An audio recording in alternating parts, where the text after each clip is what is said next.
guys, Rock from Georgia here with you, aka VHS82 apostrophe, with episode 3 of season 2 of my ongoing deep dive, I guess, into The Walking Dead. And this is your Halloween episode, actually. Remember, we're back in 2011 now. October 30th, this opens up or drops October 30th. So this is your Halloween episode, which is cool. Save the last one. Probably refers to, if I remember right, the rounds. Shane and Otis keep going back and forth about how many rounds they have left, and you kind of wonder if Shane has something else on his mind he's thinking he's going to have to do, right? Or you hate it, right? You hate it because Otis is well-intentioned, but yeah. So anyway, so this one, okay. So at the centerpiece of this, by the way, this is directed by Phil Abraham. He was known a lot of TV, but 3 that stood out to me as I was looking: Castle Rock, Bates Motel, The Strain. Number of episodes for each. I didn't write down how many. 3 pretty good series though, right? And Scott Gimple writing. Yeah, I got here written off to the side. Shane's last bullet for Otis. Save the last one. It's not funny at all. I'm just sorry. I'm just thinking look, I have to say this, man. We're gonna talk about Otis because Otis is freaking cool, man. I hate it that Otis is out already. Otis was a cool character. He you might not know this, but the guy who plays Otis in this, Pruitt Taylor Vince. I didn't realize this guy had a resume like this. First of all, he's apparently now, like, I don't have the highest expectations for this new Superman movie, and maybe that'll change, and that's fine. And if anyone's really stoked about it, drop a comment, get me stoked up. Okay, I've just seen the uniform or the suit. I don't know, but if you're excited, then get me excited. Get me excited for it. But anyways, Otis, the guy who plays Otis in this is Pa Kent, apparently, in Superman. So isn't that cool? He's working, man. He's on a big movie, man. That's pretty, you gotta love that. Whether you ultimately dig the film or not. I mean, the fact that he's working, right? 2 episodes for The Walking Dead. It's beautiful. But he was on Angel Heart, too. It's been so long since I've watched that movie. And he was on, I cannot wait to get this in my X-Files reviews. Season 4, episode 8, Unruh, he was in, and Identity from 03. So he's been around in a few things, this Otis guy, the one who unfortunately benefits from the last round. Okay, so at the centerpiece of this, of course, is Carl, who is on well, I was gonna say a proverbial deathbed of sorts. They're racing against time, and they're waiting, for Shane and Otis to get back with the supplies that Herschel needs, right? But there's a lot of neat things. There's a couple things about this episode I really love, and I have to say this too, and I think I said that already, but then didn't say what I thought I was going to say. I'm really loving this, man. Sue me. Watching it in black and white is just freaking awesome. I didn't feel like this when I first watched it, when it was on TV. I don't know why. I think I wanted to, and maybe just, sometimes with film, look, with Suspire, when the Suspire remake first came out, I was not a fan, man. Touching Dario Argento's Suspire, are you crazy? Are you kidding me? It's like redoing Jaws or something. I mean, you just don't do these things. And so I missed out initially on that. Eventually I came around and I saw it and really took it, because I reviewed it. I'm pretty sure I reviewed it as part of my Italian reviews there, Italy's Holocaust, which playlist. I was really, really shocked at how much I actually dug it. I was ready for it then. Sometimes you're just not ready. I don't think I was ready for The Walking Dead. As much of a fan of K&B as I am, as much of a fan of Frank Darabont, I don't know, and as much as a fan of zombie movie or just the zombies genre, I mean, it's not the kind of love that I can't get enough out of, right? I just reviewed the Night of the Living Dead remake, Tom Savini directed. directorial debut. But I do love my Lucio Fulci's Zombie. I do love Romero's Night, Dawn, Day. And I do like Land. And so it's funny now I'm immersed, I guess, in this world of a TV show that, quite frankly, I missed it on its first time through. There's something to be said about not just being ready for something. And to let that just sink in for a minute, because there's probably stuff out there that you have missed. And if you just come back around to it, you may find things in there that you really are more ready for. However that works. I don't know. But I'm really finding myself enjoying these shows. And I don't know, maybe it's just a mixture of things. But there was a couple things in this episode I really loved. Daryl and Andrea are there, and they decide... Daryl can't take Carol's crying in the bed. It's not funny, man. It is absolutely horrifying to lose a child. I have 4 children. I don't ever want to know what that feels like. And you have moments as a parent where you're at a restaurant or you're somewhere and your kid takes a left, you've taken a right, and there's that moment of freak out, and you just don't ever want to live through what Carol's living through at this moment. So I laugh sometimes. I'm just thinking of Daryl. It is absolutely frightening, and the weight that is on her, Carol, at the moment. And so Daryl can't take it.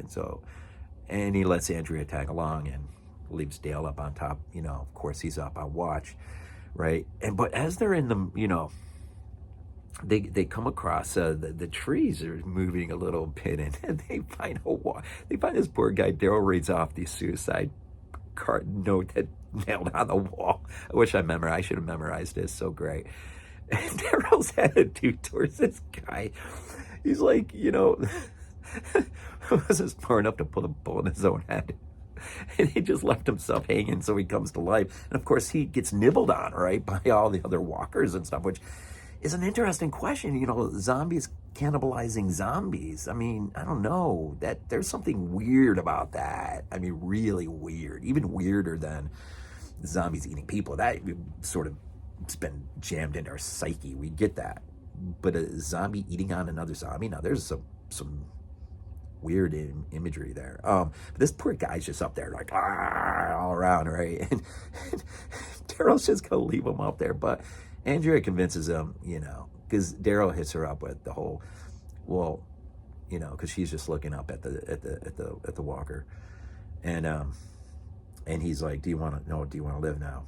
It doesn't have an answer. And finally she's like, you're going to put him out of his misery? He's like, she ain't wasting an arrow on him. And let him be, let him out. He ain't hurt no one. And Andrea's like, how about an arrow for an answer? Because she just can't. I don't know, something bothers her about this. And so he's fine. Well, the answer he gets isn't the greatest answer, and he says it, but it's an answer. So he puts an arrow as they're walking away. Wasted that one. That's just the whole scene around the zombie hanging is epic. Just epic. I just got a kick out of it. He's so freaking awesome. Daryl's the greatest thing. But I'm watching, I'm really having fun with this, man. I don't know, it's weird. And so, you get back to Shane and Otis at the school. They find their way out, which is a great where they split up and both, practically bust up their ankles, but they're able to link back up. And of course, they're, fighting for their lives, and Shane makes perhaps one of the most consequential decisions of the show early on, and he decides to end Otis's life, to buy him time. And I mean, there's a lot of ways to look at that. I mean, if Shane, and you don't know this, if Shane really believed in all of his heart, he was Carl's best chance. It's hard to argue that long, but it does seem to carry, I don't know, a vibe of, was it really necessary? Could you have done it together?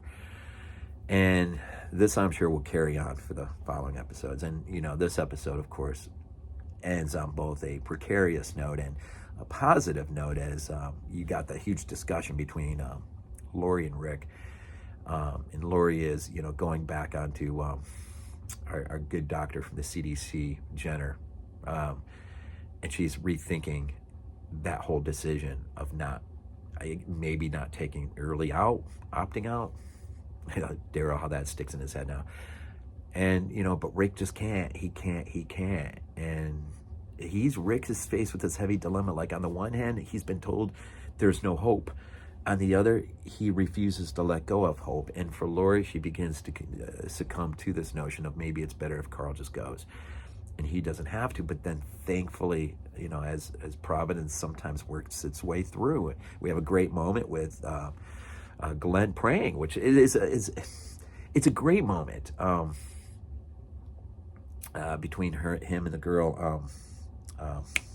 Name just escaped me. It'll come to me at the most inconvenient time. Where she interrupts his praying for the very first time. I love that scene. I thought that scene was great.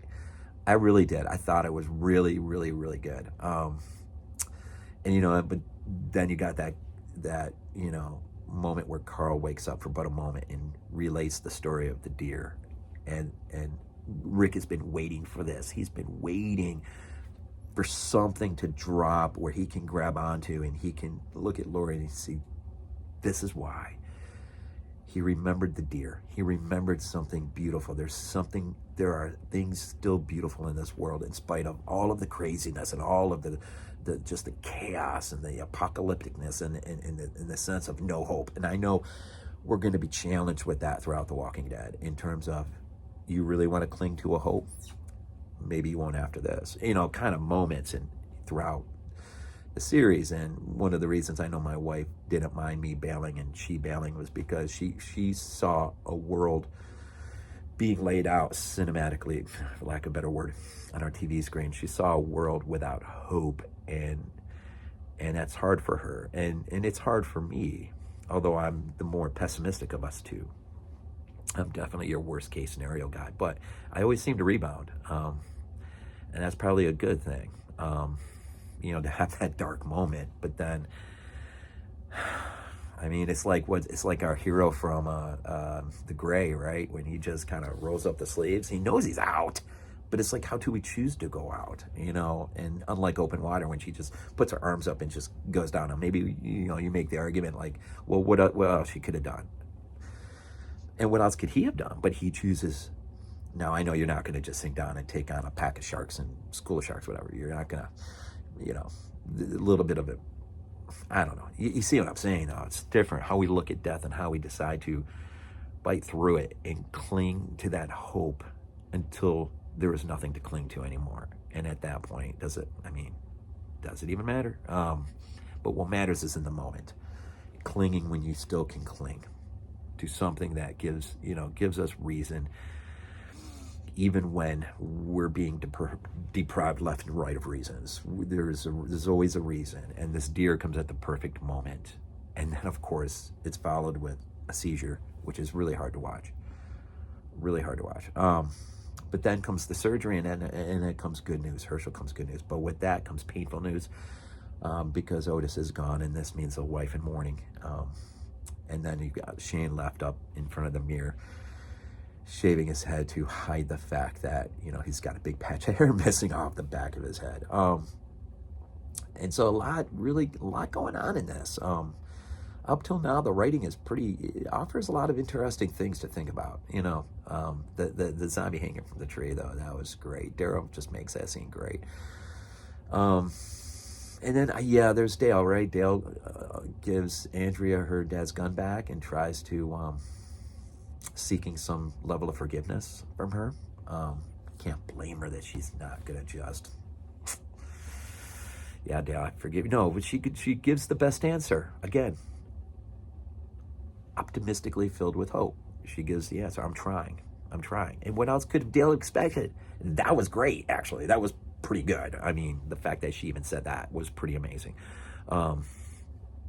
So here we are, left at the point where it seems like Carl has come out of it. It seems like everything is going to be Of course, we have the issue of Sophia, right? She's still out there somewhere. It's funny. Daryl says, Daryl says something. in terms of why keep on searching for Sophia, I think, and he makes the point where, you know, she might be, you know, holed up in a farmhouse somewhere for all they know, and a little bit of foreshadowing there, maybe.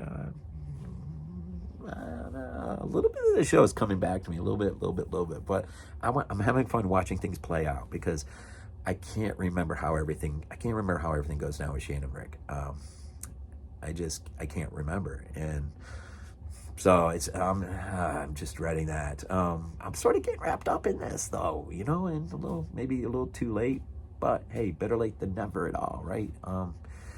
We'll see how long this lasts this time.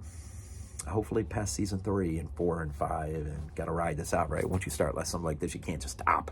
So anyways, The Walking Dead episode 3, pretty neat start to season 3. I'm looking forward to the episode that are left, and especially this next one. And maybe we'll get some resolution on Sophie at some point here quick. And of course, you got Shane and Rick, right, to deal with. A lot of things, pretty layered show still. All right, so as always, we'll end these things off with Go Dogs. This is not a dream. Not a dream. It might be useful to